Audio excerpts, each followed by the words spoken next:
우리 인간의 대표자가 누구죠? 아담. 네, 아담이 하나님과 계약을 맺었는데 하나님과의 이 계약, 아담과 맺은 이 계약을 무슨 계약이라고 그러죠? 행위계약 혹은 행위언약이라고 하는데 아담과 하나님, 하나님과 아담이 맺은 이 행위언약을 인간의 대표자인 아담이 어기고 파기하고 불순종하게 되므로 로마서 6장 23절에서 죄의 싹은 사망이라고 말씀하게 되었고 하나님께서는 사망에서 예수 그리스도를 통해서 구원하시기로 작정하시고 또 구원 계획을 세우시고 또 그 구원 계획을 이렇게 진행하는 과정을 구원의 서정이라 그렇게 얘기를 합니다. 그래서 지난 시간에는 구원의 서정 중에 성화에 대해서 말씀드렸고 오늘은 본문 말씀을 통해서 구원의 서정 중에 성도의 견인, 성도의 견인에 대해서 말씀드리려고 하는데 오늘은 제목을 이렇게 잡았습니다. 끝까지 견인하신 하나님의 은혜. 하나님께서는 구원하시기로 작정된 백성들을 뭐 하신다고 그랬죠? 불러내십니다. 이것을 소명이라고 합니다. 소명된 자를 하나님께서는 거듭나게 하시고 거듭나게 하시는 이것을 신학적인 용어로 중생이라고 한다고 말씀을 드렸습니다. 중생은 우리 심령 속에 그리스도의 영을, 새 생명의 영을, 부활하신 새 생명의 영을 넣어서 죽은 영은 우리가 아담과 하와가 범죄할 때 이미 영이 파괴되고 영이 죽었어요. 그 죽은 영을 하나님께서 오늘 예수 그리스도를 통해서 부활의 새 생명의 영을 우리 속에 넣어 주셔서 죽은 영이 살아나고 그래서 우리에게 드디어 믿음의 눈이 떠진 것입니다. 아멘. 할렐루야. 아멘. 그래서 믿음의 눈이 떠지기 때문에 살아 역사하시는 전능의 하나님, 우리 육안으로 보이지 않지만 영안으로 전능하신 하나님을, 신실하신 하나님을, 창조주 하나님을, 우리 아버지 구원의 하나님을 우리가 알게 되고 하나님 앞에 나와서 회개하게 되고 회개하는 자에게는 하나님은 선물로 믿음을 더해 주십니다.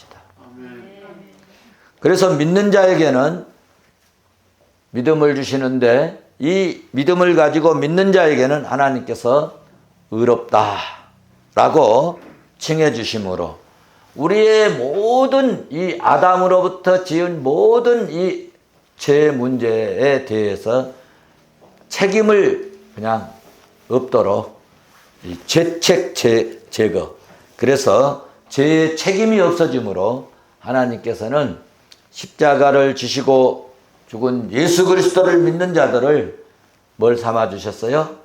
양자를 삼아 주셔서 드디어 우리는 하나님의 자녀의 권세를 하나님이 부여하고 하나님이 주심으로 우리는 음부의 권세가 이기지 못하도록 위에 계신 하나님이 혹은 성령의 주님이 우리 주 예수 그리스도께서 역사해 주시고 지켜주시고 돌아봐 주십니다.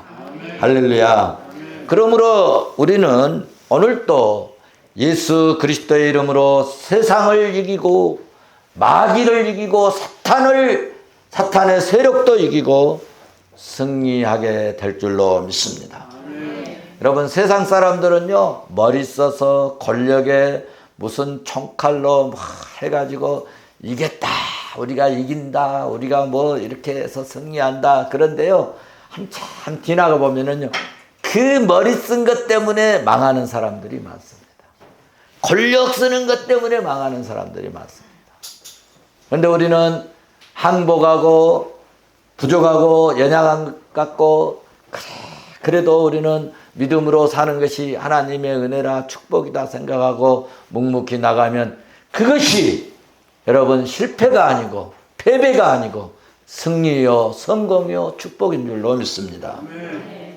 사랑하는 성도 여러분, 우리가 섬기는 하나님은요 사랑이 많으시고 은혜가 풍성하셔서 우리를 구원하시고 자녀 삼으신 하나님은 우리의 옛성품을, 우리의 이 옛사람을 고치시려고 성령이 우리 속에 오셔서 늘 역사를 하시고 우리 속에 오셔서 정화를 시키는데 이것을 성화라고 지난주에 말씀을 드렸습니다. 그러나 오늘은 성도의 견인에 대해서 말씀을 드리려고 합니다. 우리의 옛사람이 아직도 살아있고, 여러분 아직도 우리 옛사람이 살아있죠? 네, 아직도 살아있어요. 살아있고 또 옛성품이 죽지 않아서 믿음 밖으로 나갈 때도 있습니다. 교회 밖으로 나갈 때도 있어요. 말씀 밖으로 이탈할 때도 있어요. 오늘 또 주일인데 거룩한 백성들이 주일인데 주일 안 지키고 세상으로 나가고 탕자 같은 그런 사람이 있어요. 여러분 이렇게 예수 믿으면서도 하나님이 억만죄악에서 우리를 건져주시고 구원하시고 이 지옥의 불 속에 던져질 우리를 붙들어 주시고 여러분 얼마나 감사하고 또 감사하고 그럼에도 불구하고 주일날 하나님께서 그러면서 모든 일 멈추고 그날은 좀 나한테 좀 영광 좀 돌리고 찬양도 좀 하고 예배도 하고 경배도 하고 좀 제사 산제사를 좀 드려라. 그래도 오늘 또 예수 믿는 사람들이 지금 교회 밖에 있는 사람들이 있지 않습니까? 그렇죠? 있습니다. 그러나 하나님께서 이런 사람들에게 너 같은 사람은 하나님의 자녀로 삼을 수 없어.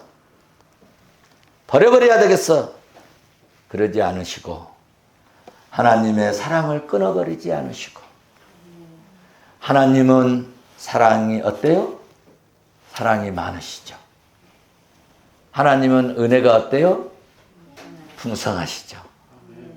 그래서 하나님은 사랑이 많으시고 은혜가 풍성하셔서 끝까지 참으시고 여러분 인내하시고 돌아와라 돌아오도록 성령님이 마음에 역사를 하십니다. 그리고 강권적으로 역사하십니다. 그래도 말을 안 들으면 하나님께서 더 강력한 햇볕 우리가 딱 여러분 운전하다가 석양 같은 때 햇볕 딱 보면 어때요? 운전할 수 있겠어요? 없겠어요? 눈이 부셔서 운전을 못 하잖아요. 저 석양에 해가 져가는데 뭐 별거 아니잖아요. 그런데 그 햇볕을 여러분 정오에 7배나 더 강하게 해버리면 어떠겠어요? 말 안 들으면요. 햇볕을 이렇게 7배나 더 강하게 해버리는 그런 강권적인 역사. 누구에게 그랬어요? 바울에게 그랬지 않습니까? 너 예수 믿는 사람 죽이러 가? 괴롭히러 가? 고통 주러 가? 살인하러 가? 자식아 맛을 좀 봐봐라. 네 눈을 뜨게 하는 거 봐라. 그래가지고 햇빛을 7배나 강하게 해가지고요 더 이상 걸을 수 없어 그 자리에 꿇어버렸잖아요. 그래서 바울은 죽을 때까지 눈에서 비늘이 나고 이 시력 때문에 고통을 당하게 됐잖아요. 이렇게 하나님 말을 안 들으면 끝내 강군적으로 역사해서라도 돌아오게 만드신다는 거예요. 돌아오게. 이런 인도하신 하나님의 사역을 신학적인 용어로 성도의 견인이라 그렇게 이야기하는 것입니다. 견인은 하나님께서 견인이란 무엇이냐 하면 하나님께서 예수 믿는 성도들이 구원의 줄에서 떨어지지 않도록 미끄러지지 않도록 굳게 구원에 붙들어 주시사 믿음으로 구원을 얻게 하는 진리를 견인이라 하는 것입니다. 완벽하게 단단하게 절대로 놓치지 않도록 우리를 굳게 붙들어 주셔서 하나님 나라에까지 가는데 부족함이 없도록 역사해 주신 줄로 믿습니다. 그러므로 우리가 알아야 할 것은 기독교는 내가 굳게 믿고 내가 끝까지 어려도 참는 그런 종교가 아닌 거예요. 그런 종교가 아니에요. 무슨 종교냐? 우리 기독교는 오직 위에 계신 하나님께서, 전능하신 하나님께서, 여러분 우리 주 예수 그리스도께서 강림하시고 재림하실 때까지 우리를 완전히 붙들어 주시고 우리의 구원의 영혼을 보존해 주시는 그런 종교인 것입니다. 여러분, 애들 손을 잡고 갈 때 얘들이 나를 붙들면 넘어지면 넘어져 버리는 거예요. 그러나 내가 힘 있는 엄마가, 아빠가 손을 꽉 잡으면 넘어져도 다시 일으켜요. 하나님은 우리보다 더 능력이 있고 강력한 전능하신 그런 하나님의 그 능력의 오른팔로 우리를 붙드셔서 우리가 이탈하고 넘어지고 쓰러지고 좌절하고 낙담하고 별 이상한 것들이 우리 속에 혹은 마귀가 역사하고 사단이 역사해서 우리를 믿음 밖으로, 구원 밖으로, 하나님 밖으로, 진리 밖으로, 믿음 밖으로, 교회 밖으로, 신앙 밖으로 나가려고 하더라도 하나님께서 붙들어 매셔서 하나님의 사랑의 줄에서 끊어지지 않도록, 구원의 줄에서 끊어지지 않도록 역사하시는 하나님이십니다. 그러므로 바울은 데살로니가전서 5장 23절에서 그렇게 말씀을 하셨습니다. 평강의 하나님이 친히 너희를 온전히 거룩하게 하시고 또 너희의 온 영과 혼과 몸이 우리 주 예수 그리스도께서 강림하실 때 흠이 없게 뭐 하신다? 보존되기를 원하라. 할렐루야. 하나님은 우리의 영혼을, 우리의 영과 우리의 혼과 우리의 몸이 그리스도 예수 그리스도의 그 은혜의 역사를 힘입어서 주님이 오실 때까지, 재림하실 때까지, 강림하실 때까지 보존하신다. 할렐루야. 그렇습니다. 하나님은 우리의 믿음을 주시고 하나님은 우리에게 믿음을 보존해 주시고 하나님은 우리가 믿음으로 구원 얻게 하시는 신실하신 하나님이심을 믿습니다. 성군 다윗은 그러므로 시편 23편 여러분 6절에서 내 평생의 선하심과 인자하심이 반드시 나를 따르리니 내가 여호와의 집에서 영원히 살리라. 그렇게 고백하였습니다. 성도의 견인은 그러므로 한 번 하나님이 주신 은혜, 한 번 주신 하나님의 구원의 은총이 절대로 상실되지 않고 끝까지 계속해서 주님 만날 때까지, 하나님 나라 입성할 때까지 계속 되어져서 궁극적으로 마침내 구원에 이르게 하는 진리가 성도의 견인입니다. 그래서 우리 기독교 같은 이런 하나님, 이런 신실한 하나님 이 세상에는 없는 것입니다. 성도 여러분, 우리가 꼭 알아야 할 것은 하나님께서는 행위 언약으로 인간이 타락해서 사망하게 되므로, 멸망하게 되므로 이제는 그 행위 언약으로 또 이번 한 번만 더 그런 짓 하면 용서 안 할 거야 하고 다시 행위 언약을 또 맺은 것이 아니라 행위 언약이 아닌 이제는 은혜의 언약으로 하나님이 해결하시겠다는 이 언약으로 인간을 구원하시기로 작정하셨습니다. 기가 막힌 은혜입니다. 우리에게 실수했으니까, 아담이 실수했으니까 너 이제 한 번만 더 그러면은 용서 안 해. 그리고 또 행위 언약을 맺은 것이 아니라 이제는 행위 언약을 완전히 치워버리고 안 되겠다. 너희들 그 행동으로, 너희들 그 모양으로는 안 되겠다. 너희들 그 행위로는 안 되겠다 하시고, 하나님께서는 아예 하나님이, 주님이, 예수님이 독점계를 통해서 해결하시겠다고 하는 은혜 언약으로 이제 구원하시기로 작정하셨다는 것입니다. 여러분, 은혜 언약의 기본 특성이 있는데, 은혜 언약의 기본 특성은 뭐냐 하면 여러분, 불변성입니다. 은혜 언약의 특성의 첫 번째는 불변성입니다. 두 번째로는 은혜의 이 언약의 이 특성에는 신실성입니다. 변하지 않는다는 거예요. 하나님의 이 은혜 언약에서는 이 불변성과 하나님의 이 주권성이 있는데, 이 하나님의 주권성과 하나님의 이 신실성은 절대로 변하지 않는다는 거예요. 우리도 예수 믿잖아요.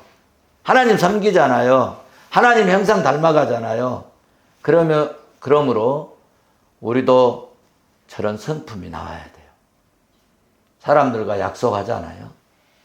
그러면 약속도 잘 지키고. 어떤 분은 약속을 하고 말을 하고 해놓고도 언제 내가 그런 것 얘기한 것처럼 하는 그런 사람들이 있어요. 아직도 옛사람으로 범벅이 되어 있는 사람이 있어요. 우리는 한번 얘기하면 불변성이 있어야 돼요. 하나님의 은혜의 특성은 사람의 어떤 그 입장에서, 행동에서, 태도로 이 계약을 맺는 것이 아니라 하나님이 주권적으로 한다는 것이고, 두 번째로는 하나님의 이 신실성, 변함이 없으신 이 하나님의 이 속성으로 우리 인간을 구원해 가신다는 것입니다.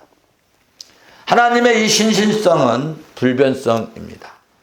한번 주신 구원의 은혜는 결코 상실되지 않습니다. 여러분, 오늘 예수 믿습니까? 여러분, 오늘 예수 믿고요, 오늘 우리가 구원 받았어요. 그러면요, 여러분 술 먹고 노래방 가고 그래도요, 여러분 구원 받습니다. 믿습니까? 믿어지십니까? 왜냐하면 우리 행위로 구원받는 게 아니고 하나님의 은혜로 구원받기 때문입니다. 그렇다고 우리가 그러는 것이 아니고, 이제 오늘 본문에 또 나오지만 저주의 열매를 맺는 것이 아니라 우리는 축복의 열매를 맺으러 가야 되지 않겠습니까? 자, 그러니까 예수 믿고 구원받았는데 어쩌다가 옛사람이, 옛 성품이 나와서 술 먹고 사기치고 거짓말하고 주일날 놀러 다녔다고 하나님께서 구원의 명단에서 이 사람은 좀 빼라. 빼. 우리가 아이를 낳습니다. 호적이 올립니다. 그런데 아이들이 성장하면서 항상 부모님 말씀 잘 듣고 순종 잘합니까? 그러지 않을 때가 있잖아요. 때로는 불순종도 하고 불효도 하고 부모에게 대항도 할 때도 있지만, 호적에 올린 자녀를 지우거나 빼지 않지 않습니까? 우리가 하나님의 부름받아 예수 믿고 거듭나서 여러분 이제 좀 회개하고 믿음으로 살면서 날마다 성화되는 것이 아니라 중간에 또 불평이 나오고 또 원망이 나오고 또 불순한 이런 태도도 보일 수도 있어요. 그러나 한 번 칭의된, 한 번 하나님께서 하나님의 자녀로 인정하고 삼은 그런 사람, 그런 성도는 끝까지 구원받도록 여러분 우리를 인도하시고 우리를 보존하시고 우리의 손을 붙잡고 끌고 어디까지 가시느냐? 천국까지 가신다는 말씀입니다. 이것을 성도의 견인이라고 합니다. 그래서 하나님은 신실하신 하나님이십니다. 그러므로 우리 예수 믿는 성도들도 변함없는 믿음, 변함없는 사랑, 이 복음의 정신으로 변함없는 그리스도인이 될 수 있기를 주의 이름으로 축원합니다. 축원합니다. 우리가 하나님의 은혜로 부름받고 하나님의 거룩한 백성이 되고 거룩한 하나님의 이 시민권자, 하나님의 이 권세, 자녀의 권세를 가진 거듭난 이런 후에 타락하면 하나님이 어떻게 하실까? 타락하면 어떻게 하실까? 성령 하나님께서 가만히 놔두지를 않습니다. 구원받은 하나님의 백성들이 타락하면 성령이 강력히 역사하시고 감화를 주시고 때로는 감동을 주시고 때로는 깨달음을 주시고 마음속에 역사를 해 주십니다. 하나님은요, 자기 백성은요, 죄 있는 것을 죄 없다 해버렸어요. 할렐루야.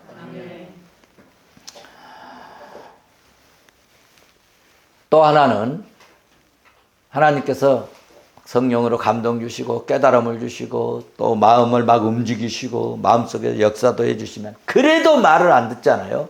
그러면 한랄의 매를 드십니다. 그래도 말을 안 듣잖아요. 고난의 매를 드십니다. 그래도 말을 안 듣잖아요. 고통의 매를 드십니다. 어쨌든 경계의 매, 막 손줄을 막 경제로 아주 막 목줄을 졸라매기도 하시고. 그래서 이걸 손들고 주 앞에 갑니다. 그러니까 여러분 우리나라에 IMF 왔을 때 요즘 뭐 기도원이 텅텅 비는데 IMF 오니까 기도원이 미어터졌다잖아요. 막 목줄을 매니까 하나님 앞에 손들고 그래서 주님을 찾게 하고 주님을 은혜를 구하고 저 역시 마찬가지죠. 그래서 반드시 회개케 하십니다. 중생한 사람이 일시적으로 타락을 할 때 반드시 죽기 전에 성령께서 하나님께 나와서 하나님의 은혜를 사모하고 하나님의 사람이 되게 하도록 역사를 하십니다. 구약시대에 성군 다윗을 한번 봐보십시오. 여호와 하나님을 믿는 사람이 간통을 하고 가장 훌륭한 이 부하 장군 이 직원을 말이죠.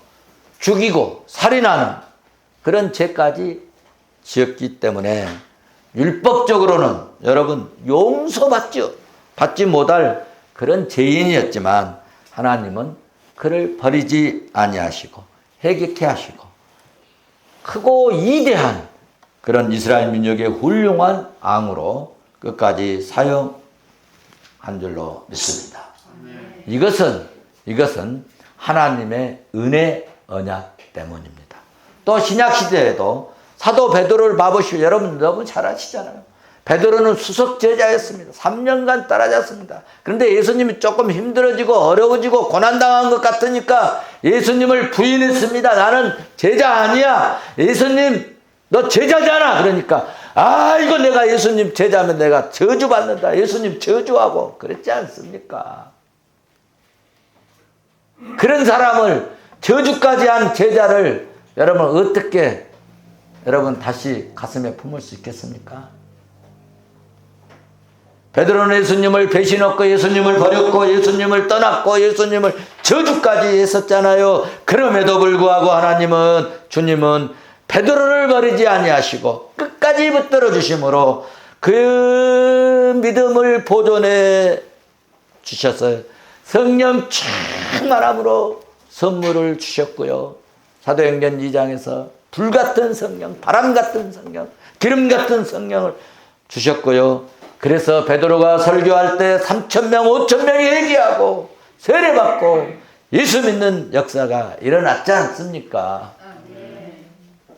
무슨 말씀입니까? 사람은 하나님을 버려도 하나님은 한 번도 택한 자를 버린 적이 없습니다. 하나님은 한 번도 택한 자는 끝까지 구원 얻게 하신다는 것에 대한 불변성이라는 사실입니다. 사람은 변해도 하나님은 변하지 않은 신실하신 하나님이십니다. 우리 인간 입장에서는 아무리 하나님께 나아가려 해도 하나님의 자녀가 아닌 자는 결코 구원 백성이 될 수 없습니다. 여러분, 나도 예수 믿고 구원받아야 되겠다고 아무리 교회에 나오고 그래도요, 교회에 나오고 하다가 언젠가는 떨어져 나갑니다. 하나님이요, 의인 해중에 못 들게 하십니다. 그러나 하나님의 백성은 떠나려고 하고 떠나가도 하나님은 다시 끌어다가 오십니다. 누가복음 15장에서 나오는 탕자를 여러분 잘 아시잖아요. 예수님이 비유로 말씀해 주셨잖아요. 자기 생각으로 자기 판단으로 아버지를 떠났고 집을 떠났고 허랑방탕해서 마침내 여러분 이 돼지 우리의 지엽 열매를 먹어야 되는 형편에까지 놓이게 될 때 하나님께서 그때 그의 마음을 움직이게 하시고 마음에 아버지를 생각하게 하시고 아버지 집으로 돌아가면 내가 이런 이 꼴에서 이런 형편에서 벗어나게 되지 않겠느냐. 그래서 아버지께로 집으로 돌아가게 하셨습니다. 그러니까 구원받은 자는 영원히 망하지 않습니다. 언젠가는 아버지께로 돌아오게 하셔서 구원 얻게 된다는 말씀입니다. 네. 오늘 본문 히브리서 6장에서 축복과 저주받음에 대해서 말씀하고 있습니다. 하나님의 자녀는 여러분 하나님 앞에 나와서 하나님의 은혜로 살 길이 열리고 구원의 은혜를 누리게 됩니다. 그러나 하나님의 자녀가 아닌 자는 하나님 구원 밖에서 살다가 마침내 불사름을 당한다는 말씀입니다. 다 같이 오늘 본문 여러분 6장 7절에서 8절 말씀을 봐보세요. 같이 보십니다. 땅이 그 이에 밭가는 자들이 쓰기에 합당한 채소를 내면 하나님께 복을 받고 8절 만일 가시와 엉겅퀴를 내면 버림을 당하고 저주함에 가까워 그 마지막은 불사름이 되리라. 아멘. 무슨 말씀입니까? 예수 믿는 자는 열매를 봐서 알 수 있는데요. 여기서 말하는 여기 땅은 성도들을 의미하는 말씀입니다. 피는 하나님께서 주시는 은사와 성령의 감화, 하늘의 등을 의미하는 말씀입니다. 밭가는 자들은 누구를 얘기하느냐? 성도들과 인간관계가 있는 세상을 의미하는 말씀입니다. 그래서 이 가시와 엉겅퀴 갈라디아서 5장 19절 이하의 말씀에도 나오는 내용인데 이 저주의 삶, 육신의 열매를 맺는 자에 대한 의미의 말씀입니다. 여기서 세상에는 두 부류의 사람들이 있음을 말씀하고 있는데 세상의 불신자들은 가시와 엉겅퀴를 내는데 가시와 엉겅퀴는 저주의 산물인 열매를 맺는데요. 결과가 8절의 끝부분에 뭐냐? 불사름을 당한다. 불사름. 망하게 된다는 거예요. 멸망하게 된다는 거예요. 저주받고 그 마지막은 불사름이 되리라. 말씀하고 있습니다. 하나님과 관계없이 살고 하나님의 거룩한 여러분 성령의 열매를 맺지 않으면서 가시와 엉겅퀴를 내는 사람들은 마지막 저주요 멸망이요 불사름을 당한다는 결론적인 이야기입니다. 그러나 땅이 성도들이 하늘에서 내리는 비를 흡수하여 말씀을 흡수하고 은혜를 받으면 하나님의 구원을 받고 구원의 이 복을 누리는 축복의 열매의 사람들이 된다는 말씀입니다. 사랑하는 성도 여러분, 하나님께서 우리를 구원하실 때가 언제였습니까? 하나님께서 우리를 구원하실 때가 언제였습니까? 로마서 5장 8절을 보시면 우리가 죄인 되었을 때 구원하셨습니다. 로마서 5장 10절 말씀을 봐보세요. 우리가 원수 되었을 때 구원하셨다고 말씀하고 있지 않습니까? 누가복음 10장 30절 말씀을 봐보세요. 강도 만나갖고 그만 죽게 되었을 때 우리를 건져주시고 구원하셨습니다. 그러므로 사랑하는 성도 여러분, 우리는 더 이상 육신적으로 살지 맙시다. 가시와 엉겅퀴를 내지 맙시다. 가시와 엉겅퀴를 내시면 마지막은 망합니다. 잘 될 것 같지 않습니까? 같지만은 여러분, 가시와 엉겅퀴를 내는 사람은 망하고요, 불사람을 당합니다. 우리는 하늘의 신령한 믿음의 열매를 맺는 거룩한 성도가 될 수 있기를 바랍니다. 혹시라도 아직도 육신의 열매 가시와 엉겅퀴를 내고 있나요? 오늘 말씀을 들으시고 오늘 말씀을 받으시고 변화가 있기를 바랍니다. 말씀을 들으시고 성령의 감동과 감화를 성령의 열매로 맺으라는 하나님의 음성으로 들었으면 좋겠습니다. 오늘 성령 하나님께서 우리에게 오셔서 은혜 주시고 우리를 인도해 주신 줄로 믿습니다. 하나님이 인도하시지 않고 성령께서 나와 함께 하시지 않고 주님이 나를 붙들어 주시지 않았더라면 오늘 어떻게 우리가 교회에 나올 수 있었겠습니까? 오늘 코로나19로 이런 위험과 불안한 상황 속에서도 우리가 믿음을 지키고 믿음으로 살고 예배를 쉬지 않은 것은 끝까지 견인하시는 하나님의 절대적인 하나님의 은혜인 줄 믿습니다. 우리가 믿고 섬기는 하나님은 저와 여러분을 지금부터 여러분 천국 가는 그날까지 인도하시고 이 땅에서도 하늘의 신령한 열매를 맺도록 은혜 주실 줄로 믿습니다. 믿으시면 우리 두 손 들어서 할렐루야 합시다. 할렐루야.